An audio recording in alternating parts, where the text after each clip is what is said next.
My name is Madeline Harper, 30 years old, and finally content with the life I rebuilt after devastating betrayal. Standing at my father's funeral, I never expected to see Rebecca strutting in with James, my ex-fiancé, flashing diamonds and a smug smile. "Poor you, still alone."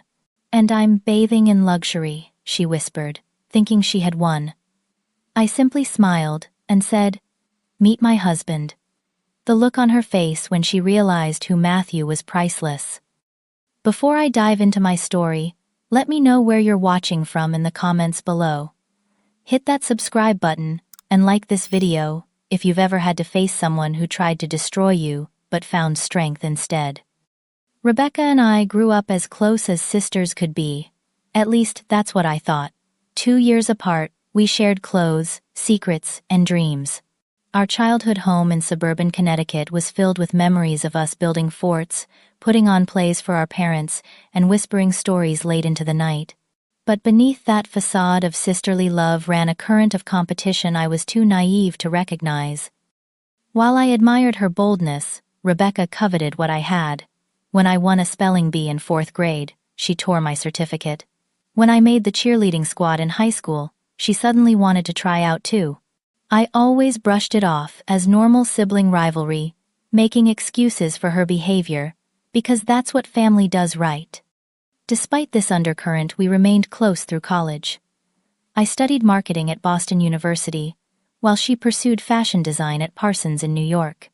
Our paths diverged, but we stayed connected, sharing our triumphs and failures over weekly phone calls. I landed a position at Apex Marketing, one of the most prestigious firms in Boston, while Rebecca bounced between internships, never quite finding her footing in the competitive fashion industry. My career flourished quickly. By 25, I was managing major accounts and presenting campaigns to Fortune 500 clients. My personal life, however, remained stagnant, until that fateful marketing conference in Chicago 6 years ago. James Mitchell stood out immediately in a sea of marketing executives. Tall, with chestnut hair and confident blue eyes, he commanded attention, without demanding it. He was 32, then a rising star at TechVision, a rapidly growing tech company known for innovative products and aggressive expansion. "Your presentation on digital consumer behavior was impressive," he said, approaching me at the networking reception. "I've been trying to convince my team that we need to pivot our strategy exactly how you suggested." One conversation led to dinner, which turned into weekend visits between Boston and New York, where he was based. James was everything I thought I wanted: ambitious, intelligent, and attentive. We shared dreams of building successful careers while creating a life together. After 8 months of dating during a sunset sail on Boston Harbor, he proposed with a 2-carat diamond ring. "You're everything I've been looking for," he said, as he slipped the ring onto my finger. "Smart, beautiful, and kind. I want to build a life with you, Madeline." I called Rebecca first with the news, screaming with excitement into the phone. She squealed appropriately, but fell strangely silent when I asked her to be my maid of honor. "Of course," she finally said. "I wouldn't miss it for anything." The following months were a whirlwind of wedding planning.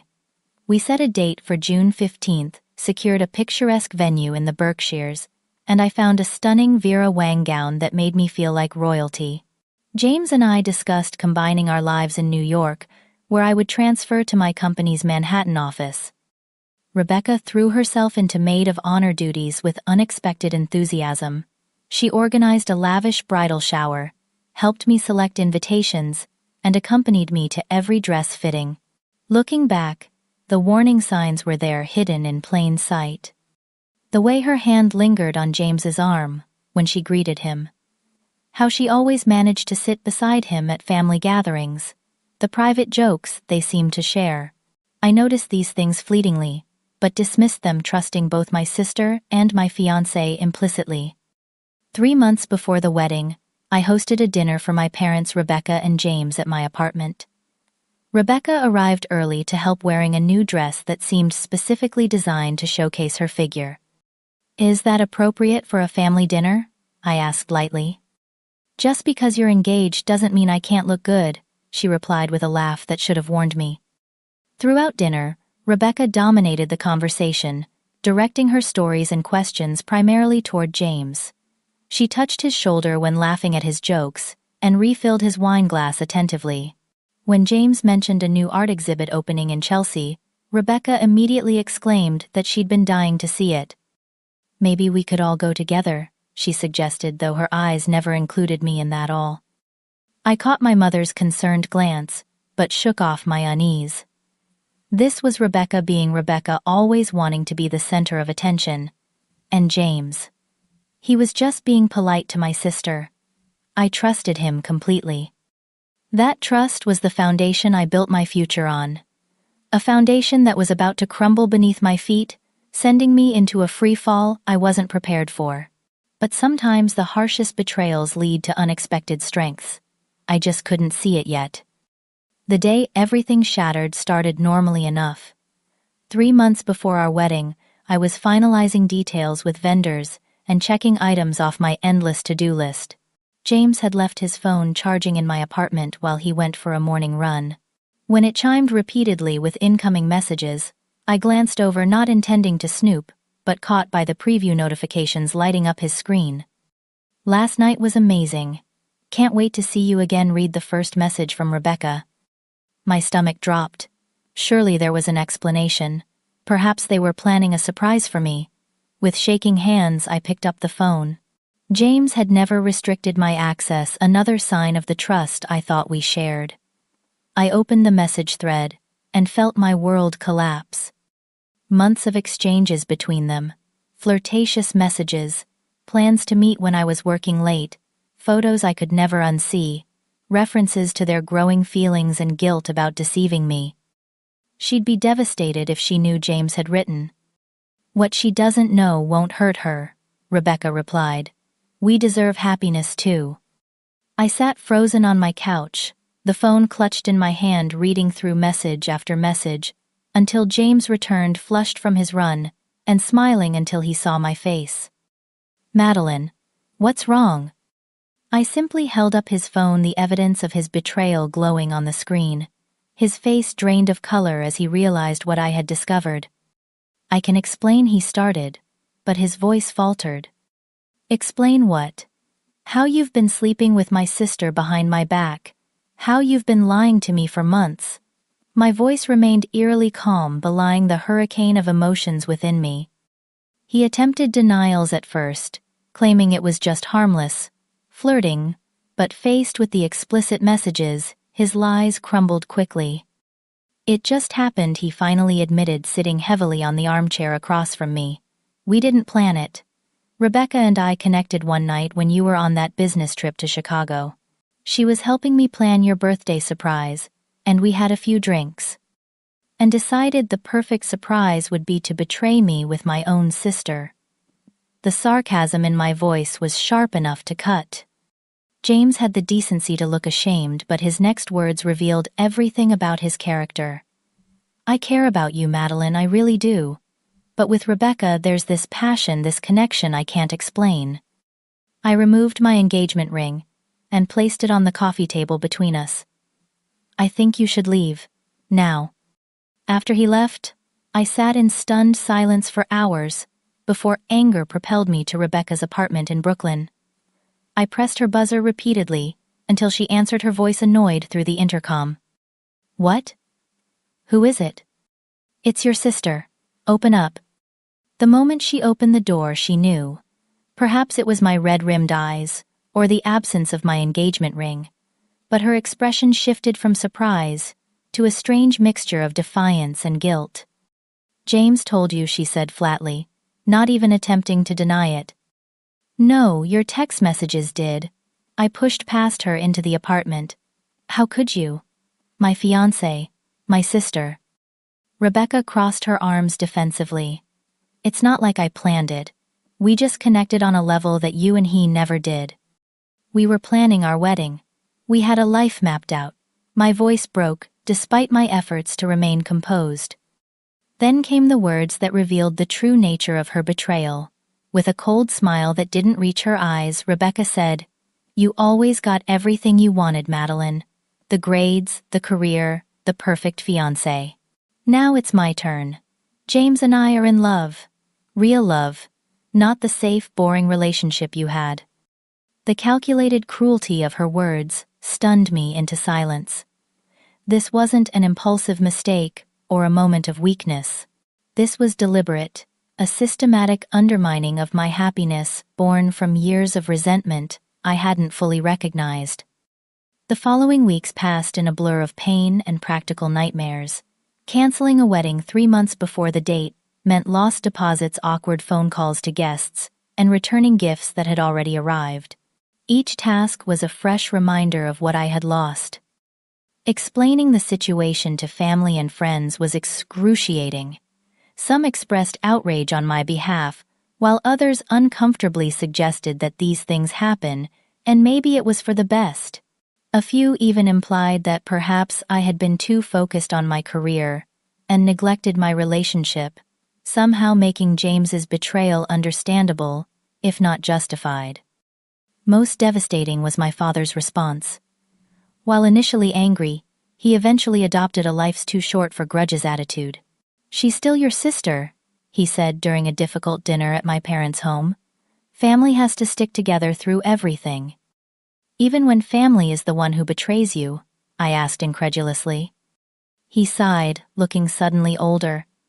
"People make mistakes, Madeline. Terrible ones sometimes. But forgiveness is part of life." What he didn't understand was that forgiveness requires remorse, and Rebecca showed none. In fact, 2 weeks after the revelation, she and James announced they were officially dating. My mother was horrified, but my father counseled acceptance and moving forward. I spiraled into depression, taking leave from work, and barely leaving my apartment. The dual betrayal of the two people I trusted most left me questioning my judgment and worth. If my own sister could see me as undeserving of loyalty and love, what did that say about me? But rock bottom has a purpose.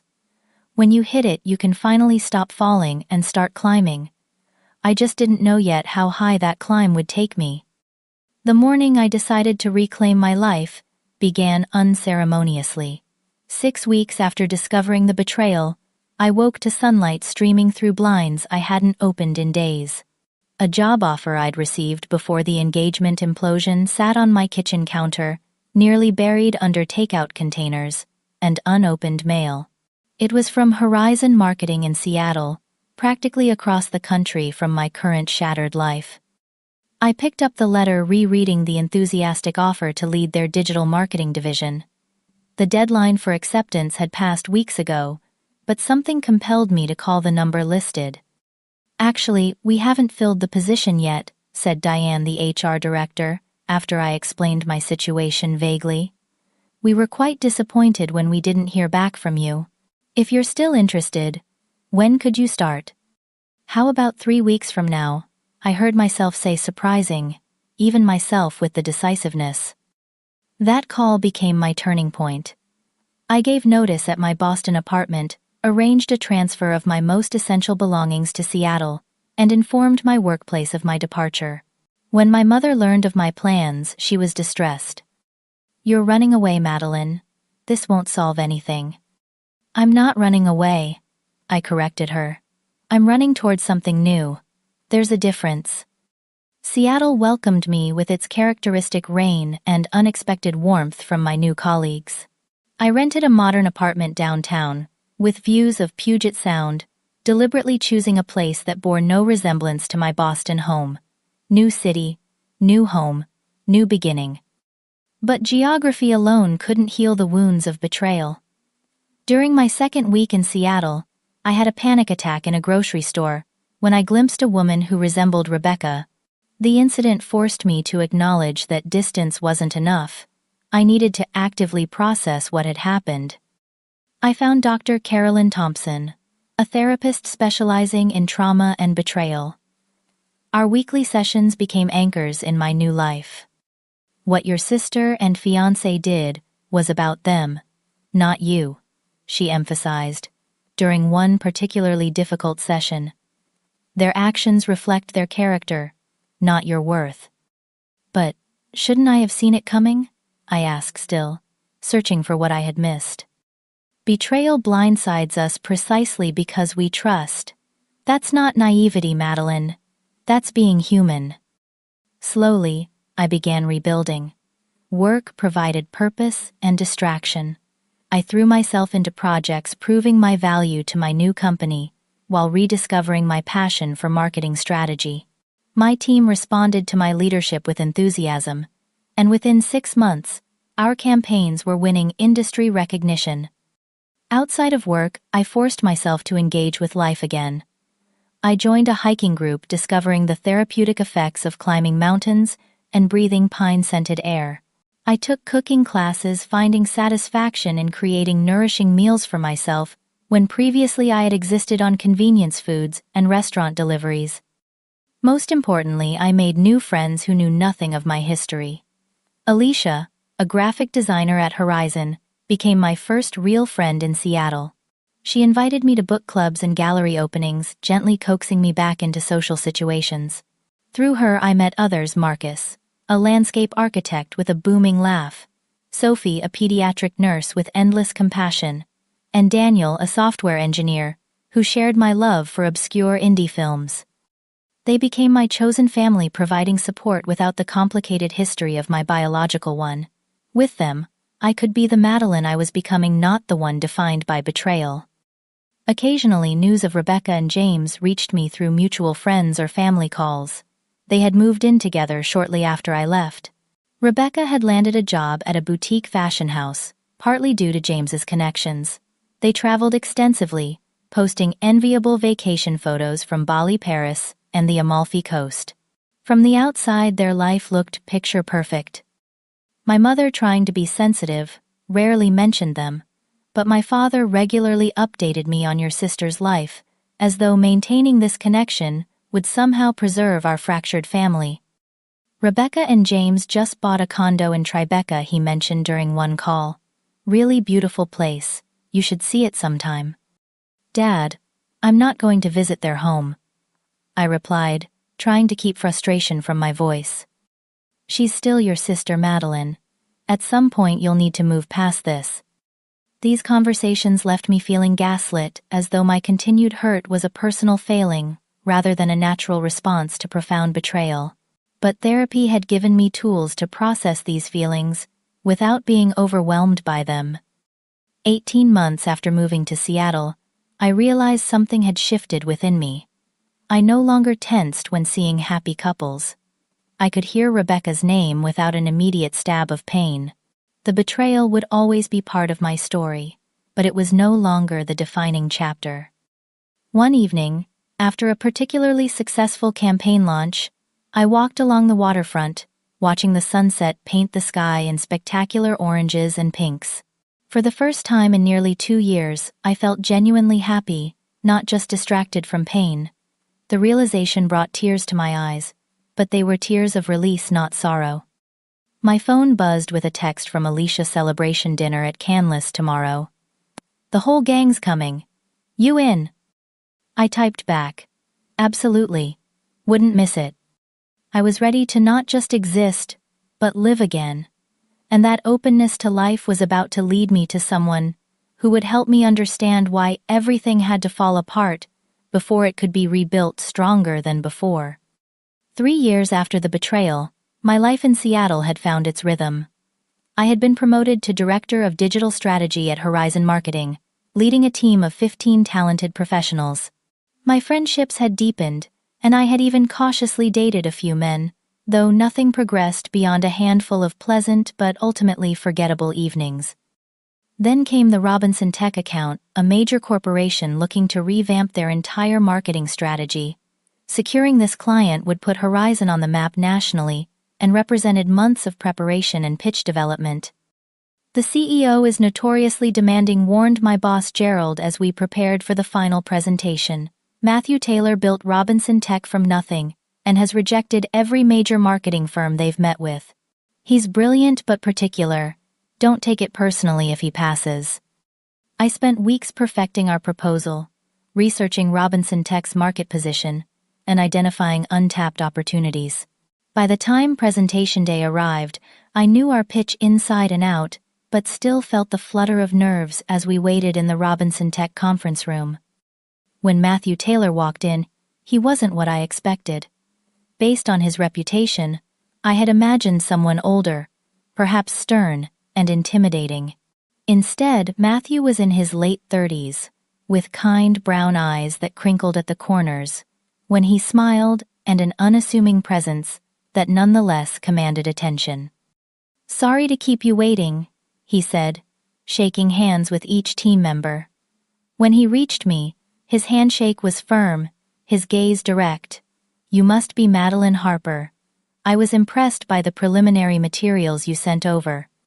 Throughout our presentation, Matthew asked insightful questions that revealed both his deep understanding of his company and his genuine interest in our approach. Unlike many executives who seem to make decisions based on ego or surface impressions, he engaged thoughtfully with our ideas. "You've identified opportunities we hadn't considered," he admitted afterward. "I'd like to work with your team, but specifically with you, Miss Harper. Your strategic thinking aligns with where I see Robinson Tech heading." The collaboration began the following week. Matthew and I established a weekly meeting to review progress and adjust strategy as needed. Unlike other clients who delegated after initial meetings, he remained hands-on, genuinely interested in the creative process. During one late working session at Robinson Tech headquarters, our conversation drifted from marketing strategies to personal interests. I learned that Matthew had built his company from a startup in his garage to a major player in enterprise software over 12 years of dedicated work. "Technology was always interesting to me, but what really drives me is solving problems," he explained, as we shared takeout dinner in his office, seeing a solution where others see only obstacles.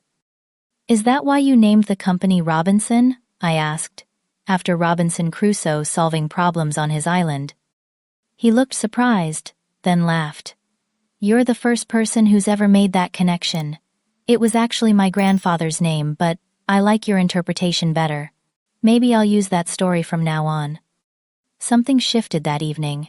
Our professional relationship had developed an undercurrent of personal connection, a mutual recognition of like-minded spirits. Still, I maintained careful boundaries, unwilling to risk misinterpreting friendly rapport for something more. Matthew respected those unspoken boundaries while making his interest clear in subtle ways. He began bringing coffee to our meetings, remembering exactly how I took mine. He asked thoughtful questions about my weekend plans and followed up on stories I shared about my hiking adventures or cooking disasters. 3 months into the Robinson Tech project, he invited me to a charity gala his company was sponsoring. As colleagues, he clarified, sensing my hesitation. "The whole team is invited, but I'd especially appreciate your insights on how we present to potential partners." The event was held at the Seattle Art Museum, transformed for the evening into an elegant venue with stunning floral arrangements and ambient lighting. Matthew greeted me at the entrance, handsome, in a perfectly tailored tuxedo. "You look beautiful," he said simply, his appreciation genuine without being invasive. Throughout the evening, I observed Matthew in his element, gracious with employees at all levels, generous with the charity organizers, and completely lacking the arrogance that often accompanied success.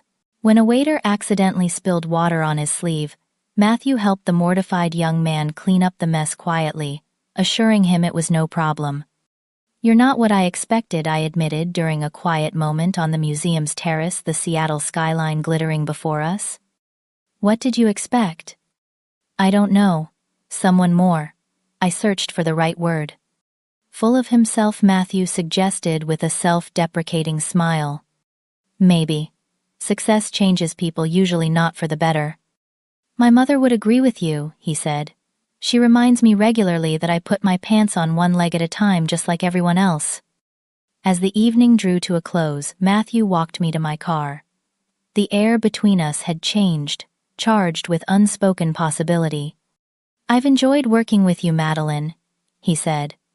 "But I'd like to get to know you outside of work if you're open to that."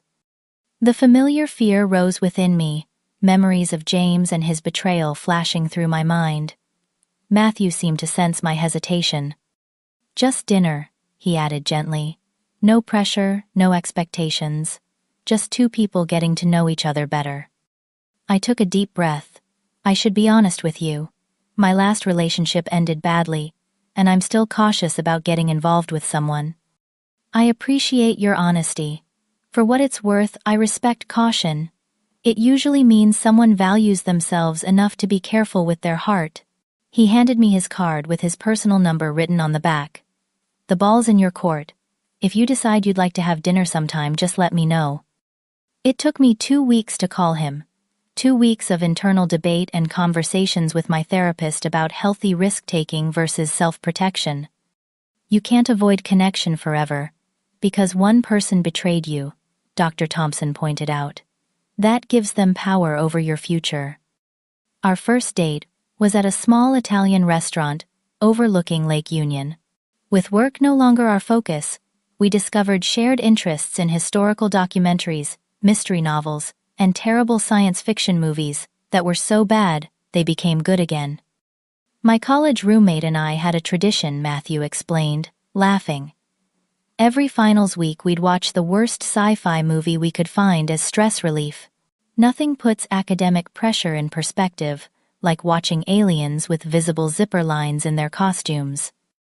As weeks turned into months, Matthew proved himself trustworthy in countless small ways. He called when he said he would. He remembered details from our conversations. He respected my need for independence and never pushed for more than I was ready to give.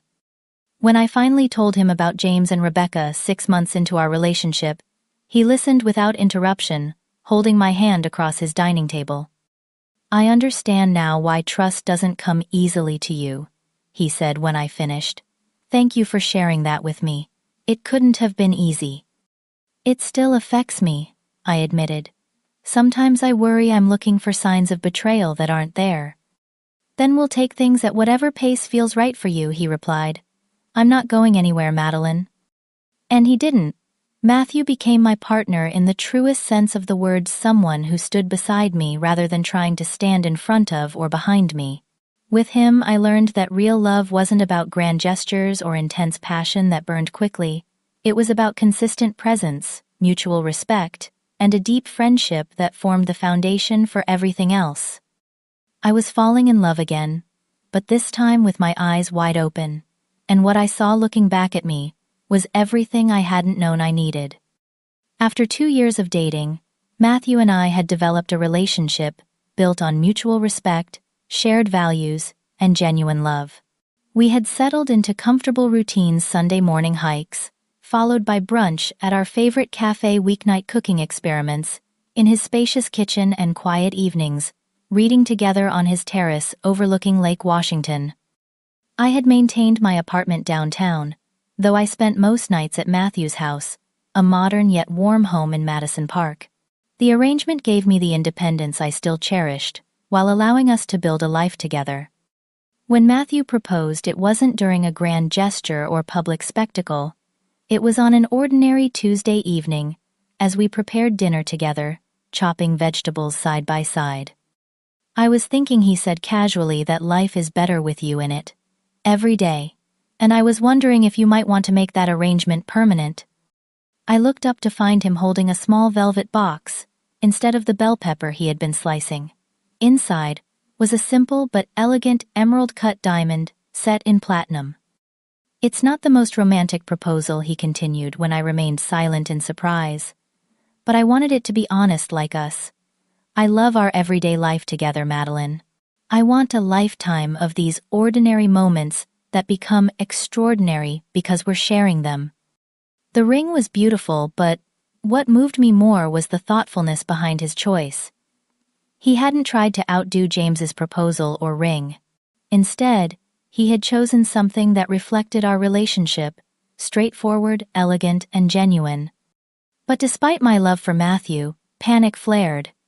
Images of my canceled wedding, of James and Rebecca's betrayal, flooded my mind. Matthew noticed the shift immediately.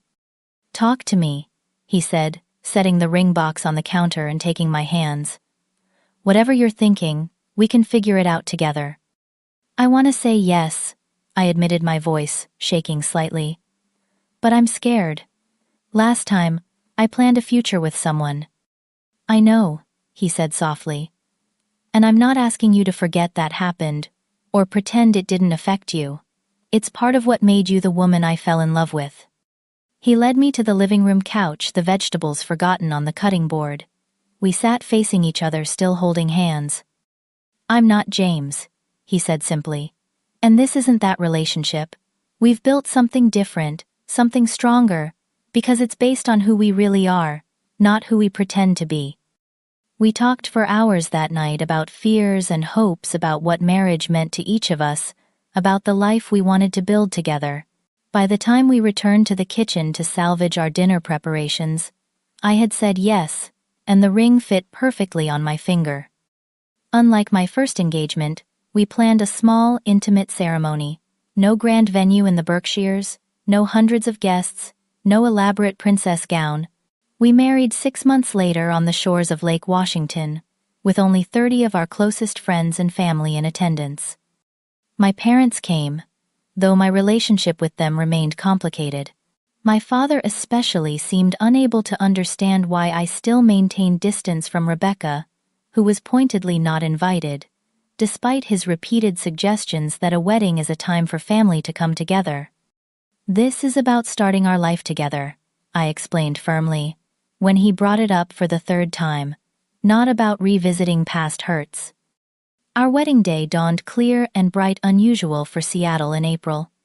I wore a simple silk sheath dress, my hair adorned with small white flowers instead of a veil. Matthew waited for me at the end of a short aisle, created by rows of white chairs on the lawn. His smile, when he saw me, containing all the love and promise I could hope for. Our vows were personal, written by each of us to reflect our individual commitments. Matthew promised patience, honesty, and partnership. I promised trust, courage, and forgiveness, not just for him, but for myself. Today I choose to believe in love again, I said, my voice steady, despite the emotion behind the words. Not because I've forgotten pain, but because you've shown me that real love is worth the risk. The reception was held in a tent on the same property, fairy lights twinkling overhead as dusk fell. We danced, laughed, and celebrated with the people who had supported our journey together. Dr. Thompson, my therapist turned friend, raised a toast to resilience and second chances that brought tears to my eyes. Our honeymoon was 2 weeks in New Zealand, hiking through breathtaking landscapes and staying in small, luxurious lodges along the way. It was there, far from the remnants of my past life, that I truly embraced our future without reservation. Upon returning to Seattle, we settled into married life with surprising ease. I moved my remaining belongings into Matthew's house, which became our home. We established new traditions while honoring the individual interests that made us who we were. Matthew encouraged my career advancement and celebrated my successes as his own, while I supported his vision for expanding Robinson Tech into new markets. 8 months after our wedding, Matthew came home with unexpected news. Robinson Tech had acquired TechVision, James's company, as part of a larger expansion strategy. I should have made the connection sooner, Matthew said, looking troubled. I knew the name sounded familiar when the acquisition team first brought it up, but it didn't click until today when I was reviewing the executive profiles. James Mitchell is their vice president of operations. My stomach tightened at the name, but the visceral pain I once associated with it had dulled to a distant ache. It's a good business decision, I said after a moment. You shouldn't change your plans because of my history. Are you sure I could delay the acquisition, look into other options? I shook my head. That would be letting the past dictate our future. I'm done giving them that power. The acquisition proceeded with Matthew maintaining professional distance from the integration process, delegating the direct oversight to his executive team. I appreciated his sensitivity, but assured him I had made peace with that chapter of my life. What neither of us anticipated was the discovery made during the standard financial audit of TechVision. Discrepancies appeared in their books, leading to a deeper investigation that revealed James had been embezzling company funds to support a lifestyle beyond his legitimate earnings. The board wants to press charges, Matthew informed me one evening. The evidence is conclusive. He's been siphoning money for at least 3 years, clever enough to hide it during routine audits, but not thorough enough for the kind of deep dive we do during acquisitions. What will happen to him, I asked, surprised by my lack of vindictive satisfaction. Termination, certainly. Criminal charges, probably. It's not my decision alone, but, as CEO, I'll have to sign off on the board's recommendation. Will you recuse yourself because of our connection? Matthew considered this thoughtfully. I think I need to. Not because I can't be objective about the business decision, but because I want there to be no question about the integrity of the process. James was fired the following week, escorted from the building by security, after being confronted with evidence of his financial misconduct. The company filed charges beginning a legal process that would eventually result in a plea deal to avoid jail time, but requiring significant financial restitution. I learned these details secondhand, deliberately keeping myself removed from the situation. What I didn't know then was that this professional downfall would soon intersect with my personal history in an unexpected way.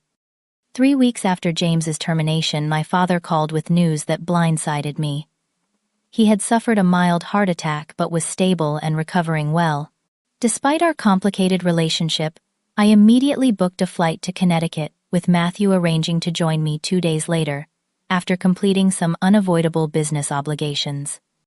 What I didn't anticipate was that this family medical crisis would force a confrontation 5 years in the making, one that would finally bring the ghosts of my past face to face with the reality of my present. My father's heart attack was more serious than initially described. By the time I arrived at Hartford Hospital, he had been moved to intensive care after complications developed.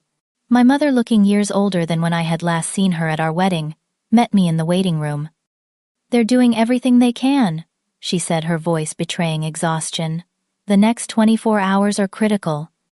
Despite the best efforts of the medical team, my father passed away the following morning with my mother and me at his bedside. The loss hit me with unexpected force. Our relationship had been strained since Rebecca's betrayal, his inability to fully acknowledge the hurt she had caused, creating a distance between us. Yet, in that moment of his passing, I felt only the love of a daughter for her imperfect father. The days that followed passed in a blur of funeral arrangements, notification calls to relatives, and the surreal process of beginning to grieve. Matthew arrived as promised, providing steady support as we navigated these difficult waters. My mother, despite her grief, seemed relieved to have him take charge of certain practical matters, from coordinating with the funeral home to arranging for out-of-town relatives' accommodations. "He's a good man," she said quietly one evening, as Matthew fielded yet another call from a distant cousin about service details. "Your father would have liked to know him better." The comment carried unspoken regret for the time, and relationship lost to misplaced loyalty and unresolved conflict. I squeezed her hand in silent acknowledgement. The morning of the funeral dawned gray and cool, fitting the somber occasion. The service was scheduled for 11 at the Presbyterian church my parents had attended for decades. Matthew and I arrived early to ensure everything was properly arranged and to greet guests as they arrived. I was speaking with my father's oldest friend when a ripple of tension moved through the gathering. Turning toward the church entrance, I saw them, Rebecca and James, making a calculated entrance designed to draw attention. Rebecca wore a black designer dress that somehow managed to be both funeral-appropriate and attention-seeking, with diamond earrings and a matching necklace that caught the light with every movement. James, at her side, was impeccably dressed in a tailored suit, his arm possessively around her waist. Despite recent professional disgrace, he projected confidence, chin lifted as though daring anyone to question his presence. My mother stiffened beside me, her expression a mixture of parental love and discomfort. "She's still his daughter," she whispered, as though justifying Rebecca's presence to herself as much as to me. I nodded, determined not to let their presence overshadow the purpose of the day. "It's fine. We're here to honor Dad." The ceremony proceeded with dignity, filled with remembrances of my father's life and character. I delivered a eulogy that focused on his generosity and devotion to family, carefully crafted to honor his memory without glossing over his humanity. Throughout, I was aware of Rebecca's gaze evaluating and judging from her seat, 3 rows behind where the immediate family sat. At the reception following the service held in the church fellowship hall, I maintained a careful distance from my sister and her partner. This proved increasingly difficult as the space filled with guests, offering condolences and sharing memories of my father. I was speaking with my father's brother when I felt a presence behind me. Turning, I found Rebecca standing uncomfortably close, a glass of wine in her manicured hand, and a smile that didn't reach her eyes. James hovered nearby, engaged in conversation, but clearly monitoring our interaction. "Little sister Rebecca," said her voice, carrying just enough to draw attention from those nearby. "It's been what, 5 years you look?" She paused, eyes sweeping over me assessingly. "Well enough, I suppose." "Rebecca," I acknowledged with a nod, determined to remain civil. "Thank you for coming. Dad would have appreciated it." Of course I came. Unlike some people, I maintained a relationship with our father. The barb was deliberate, aimed at my reduced contact with our parents following her betrayal. Before I could respond, Matthew appeared at my side, his hand gently touching the small of my back in silent support. Rebecca's eyes flicked to him, narrowing slightly as she took in his tailored suit and confident bearing. "You must be the new boyfriend," she said dismissively. "I'm Rebecca, Madeline's sister. This is James, my partner." She emphasized the word as if to remind me of what she had taken. "Matthew Taylor," he replied smoothly, extending his hand. "Madeline's husband, actually. We've been married for over a year now." Something flashed in Rebecca's eyes, surprise quickly masked by forced indifference. She hadn't known I had remarried. Our mother, respecting my wishes, had apparently kept this information from her. "Husband, well, isn't that sweet?" She recovered quickly. "And what do you do, Matthew?" "I run a technology company based in Seattle." James, who had joined our circle upon hearing introductions, suddenly stiffened his expression, shifting from polite disinterest to alarmed recognition. "Matthew Taylor of Robinson Tech," he asked, his voice slightly higher than normal. Matthew turned to him with perfect composure. "That's right. And you must be James Mitchell, formerly of TechVision." An uncomfortable silence fell over our small group as the implication of this connection dawned on Rebecca. Her eyes darted between James and Matthew, confusion giving way to understanding. "Poor you, still alone. After all this time," Rebecca said to me, desperation making her cruel as she tried to regain control of the interaction. She touched her diamond necklace deliberately. "And look at me bathing in luxury. I guess some of us just know how to hold on to a good thing." The naked aggression of her statement, inappropriate, even for her at our father's funeral, created a palpable tension. Several nearby guests glanced over uncomfortably. I looked at my sister, really looked at her, and saw beyond the expensive clothes and jewelry to the insecurity and emptiness beneath. In that moment, I felt an unexpected mixture of pity and release. "Rebecca, I'd like you to meet my husband properly," I said calmly.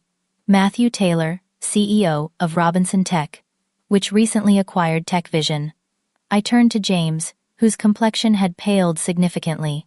"Though I believe you two have already crossed paths professionally, haven't you?" James swallowed visibly.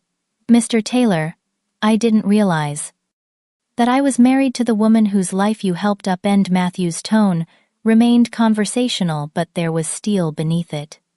"Life has interesting symmetry sometimes." Rebecca's composure faltered as she processed the implications. "What does he mean, James?" she demanded, her voice losing its cultivated smoothness. "What happened with TechVision?"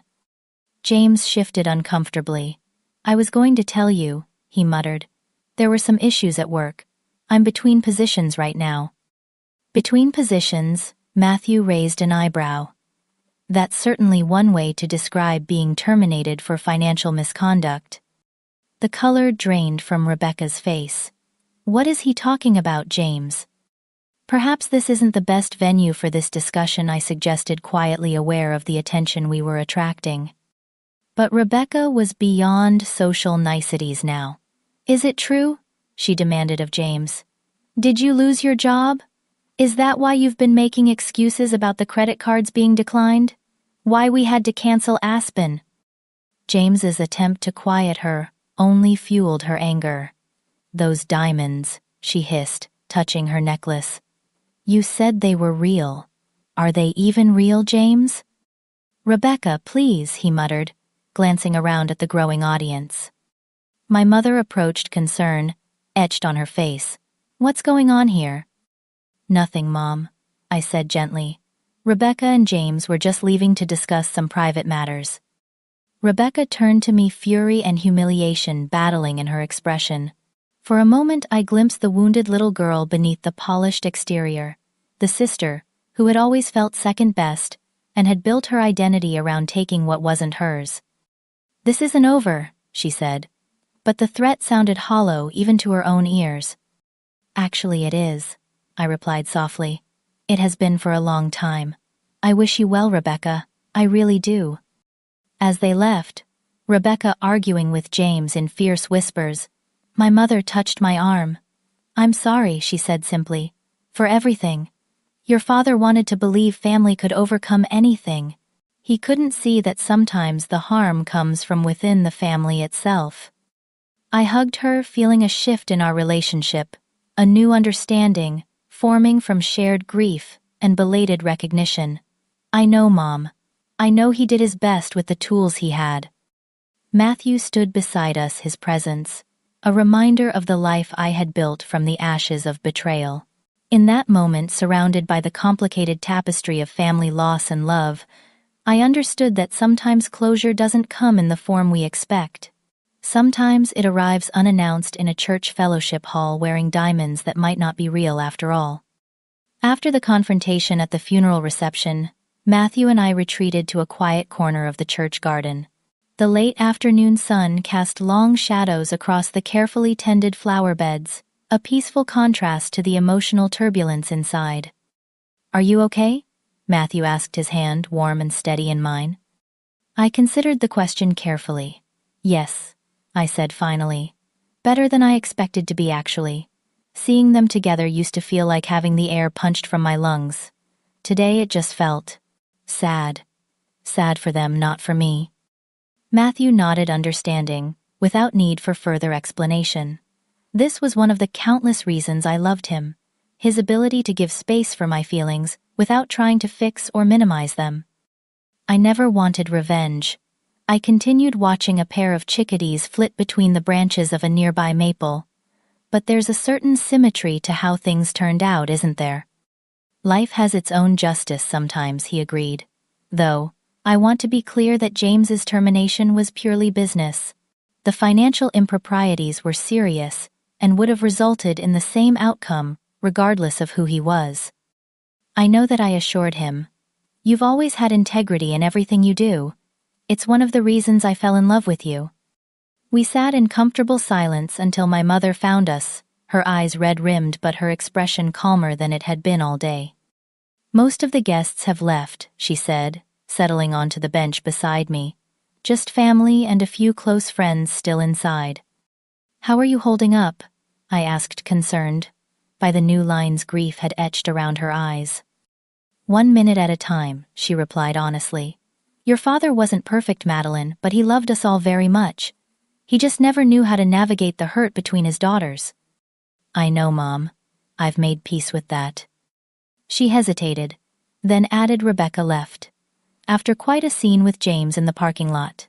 I think perhaps I've been enabling her for too long, believing her version of events because it was easier than acknowledging the truth. This admission, however, tentative, was more than I had ever expected from my mother, who had always sought middle ground, even when there was none to be found. We can talk about all of that later, I said gently. Today is about Dad. We returned inside to find my aunts, uncles, and a few of my father's oldest friends sharing stories over coffee and the remains of the reception food. The atmosphere had lightened, somewhat grief, making space for fond remembrances and even occasional laughter. My father's brother David approached his resemblance to my dad, striking enough to cause a moment of disorientation. "Your eulogy was beautiful, Madeline," he said, embracing me. "Robert would have been proud. And he would have been glad to see you so happy," he added, nodding toward Matthew. "I always told him you'd find your way." "Were you close to my father-in-law?" Matthew asked. David smiled sadly. "We drifted apart in recent years, but we were inseparable as boys. I tried to talk to him about the situation with Rebecca, you know. Told him he was making a mistake by not acknowledging the harm done. But Rob always believed family harmony was the highest good, even if it meant papering over deep wounds." This insight into my father's thinking wasn't new, but hearing it from his brother lent it a poignancy that brought fresh tears to my eyes. My father had made choices. I disagreed with choices that had hurt me, but they had come from a place of love, however misguided. The following morning, before returning to Seattle, Matthew and I visited the cemetery. My father's grave, marked by a temporary plate until the permanent headstone could be installed, was covered with flowers from the funeral. I placed a small stone on top of the marker, a tradition my father had always observed when visiting his own parents' graves. "I wish you could have known Matthew better," I said quietly. "You would have liked the man he is." Matthew stood respectfully a few paces away, giving me privacy for this final goodbye. When I joined him, he asked, "Do you want to see if Rebecca is still in town? Try to talk things through." I considered this thoughtfully. "No," I decided. "Not right now. Maybe someday. But I think we both need more time and perspective." We were nearly at the cemetery gates when my phone buzzed with a text from Rebecca. "Can we meet before you leave town? Just us." I showed the message to Matthew, who squeezed my shoulder supportively. "Whatever you decide, I'm with you." After brief consideration, I replied, "The cafe, on Main Street, 30 minutes. Rebecca was already there when I arrived, seated at a corner table, with an untouched cappuccino before her. She had traded yesterday's dramatic funeral attire for jeans and a simple blouse, her face scrubbed of makeup, making her look younger and more vulnerable. "Thank you for coming," she said, as I sat across from her. "I wasn't sure you would." "I wasn't sure either," I admitted. An uncomfortable silence stretched between us, years of hurt and betrayal, creating a chasm too wide to bridge with small talk. "James and I broke up," she finally said, staring into her coffee. "Last night, after I found out he'd been lying about everything, the job, the money." She twisted her bare ring finger, where an engagement ring had been prominently displayed at the funeral. The diamonds were cubic zirconia. The luxury apartment is mortgaged to the hilt. It was all a facade. I didn't know what response she wanted from me, so I simply waited. "I wanted you to think I had won," she continued, her voice small. "That taking James from you was worth it, because we were so happy, so successful. I needed to believe it myself." "Were you ever happy?" I asked, genuinely curious rather than accusatory. Rebecca considered this, her expression thoughtful. "In the beginning, maybe. Or, I convinced myself we were. But James, he never looked at me the way Matthew looks at you. And deep down, I always knew what we did to you was unforgivable." "Why, Rebecca? I've never understood why my own sister would hurt me that way." She looked up, her eyes shining with unshed tears. "Because you were always enough, just as you were. Mom and Dad were so proud of you, your grades, your career, your sensible choices. I was the wild one. The one they worried about. The one who couldn't seem to get it right. And then you found James, and he was successful and handsome and clearly adored you. I just wanted to prove I could have that too. That I could take something that was yours and make it mine." The honesty of her answer, however, painful to hear, provided a kind of closure I hadn't realized I still needed. "I can't forgive you today," I said, after a long moment. "Maybe not for a very long time. But I don't hate you, Rebecca. I stopped hating you years ago. It took too much energy that I needed for rebuilding my life." "I understand," she nodded, wiping a tear that had escaped. For what it's worth, I'm sorry. Not just because everything fell apart, but because I hurt you. You didn't deserve that. We parted with an awkward half-hug, not friends, or even fully reconciled sisters, but perhaps no longer active enemies. It was a beginning, however small. Matthew was waiting at our hotel, respecting my wish to meet Rebecca alone. "How did it go?" he asked as I entered our room. "Better than I expected. Worse than I hoped." I sat beside him on the edge of the bed. She apologized, actually. I think she meant it. "Do you think you'll ever reconcile completely?" I considered this carefully. I don't know. Some bridges once burned can't be fully rebuilt. But maybe we can construct something new. Something different. Not what was, but what could be. We flew back to Seattle that afternoon, returning to the life we had built together. In the following months, I maintained sporadic, cautious contact with Rebecca as she began her own process of rebuilding, finding a modest apartment, and taking a position at a small design firm. Our relationship remained complicated, tentative texts and occasional phone calls, gradually increasing in frequency and depth. I doubted we would ever recapture the closeness of our childhood, but perhaps we could forge a new connection based on who we had become, rather than who we had been. As for me, the final confrontation with Rebecca and James had released something I hadn't realized. I was still carrying a weight of unresolved hurt and anger that had lingered despite my new happiness. In its place grew a deeper appreciation for the life I had created from the ashes of betrayal. Matthew and I continued to build our life together, his company flourishing under his ethical leadership, my career advancing, as I took on increasingly challenging projects. We bought a weekend cabin on the Olympic Peninsula, where we spent peaceful weekends hiking and disconnecting from the demands of our professional lives. 5 years after my sister stole my fiancé, I found myself not just surviving but thriving, with a love deeper and more authentic than anything I had known before.